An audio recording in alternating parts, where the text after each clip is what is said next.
What's the key to hitting a nice crisp pitch shot? That's got some cheese on it. All right, put the brakes on. We can make that putt. When that ball lands, it stops and doesn't roll over the green.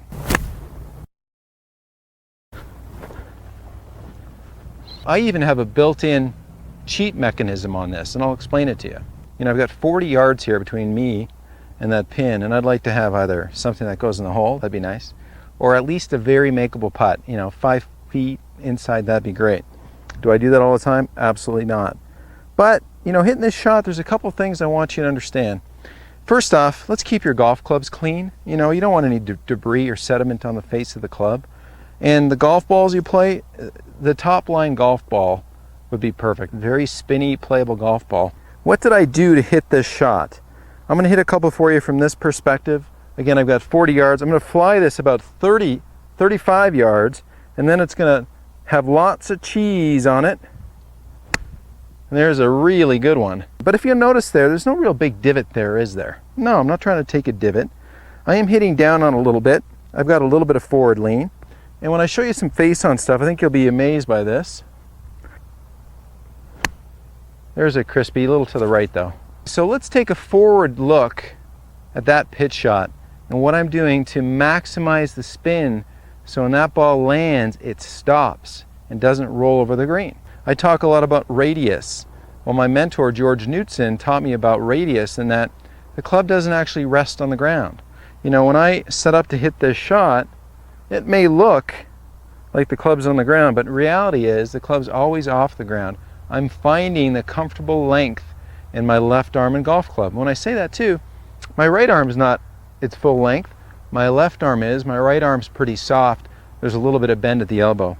What else do you notice about this ball location? Is it way back? No, it's not. In fact, it's kind of forward, and I'll explain that to you in a second. Let me go ahead and hit this little shot.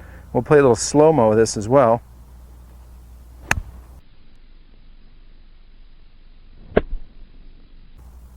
There's a good one. That's got some cheese on it. That's going to stop right there. Did you notice any flicking going on? Any scooping to try to add any speed there? No. I was depending on a clean club face with grooves, a relatively clean golf ball that is, you know, of a brand that can spin, basically a top-line golf ball, and then the application of the club to the ball. There's no magic in it, people, other than the fact that the handle has to beat the club head to the golf ball in order to catch the golf ball before you hit the ground. Now, I even have a built-in cheat mechanism on this, and I'll explain it to you. You know, I've got a couple of aim sticks to kind of show a little example. You know, a lot of people like to take the golf club and play the ball well back in their stance, right? Now, if I don't hit it absolutely perfect with this lever, all I can do is stick this lever, arm, aim sticks into the ground. So what a lot of people do when they play the ball way back is they find a way to shorten the radius a little bit, because this radius, the combination of sticks and my left arm, it wants it to go well into the ground. It wants to go 4 or 5 inches below the surface of the grass. When you play the ball back this far, you better be awfully nervy, because you better hit it perfect or you're going to lay the sod over the golf ball. So what I see when a lot of people play the ball back, what they do is they create room by breaking their left elbow, creating some room so they don't stick the club in the ground. So the built-in cheat I have is I use the bounce of the golf club. You know, I'm hitting this shot with a 60-degree wedge. It's got 10 degrees of bounce on it. I'm a fan of bounce. This is a new wedge I just got. I like it. Nice and heavy. It's got some bounce on it. That ball is not played way back here, is it? Because that lever, guess what? I either hit it perfect or I stick that club in the ground.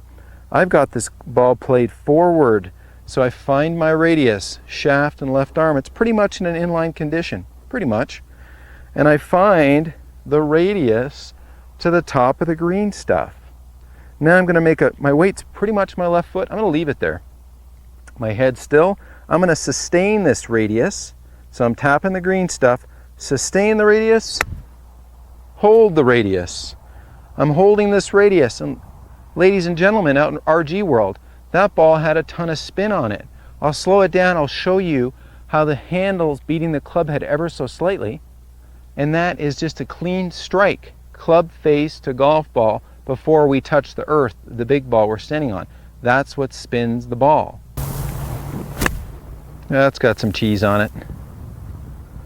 All right, put the brakes on. We can make that putt.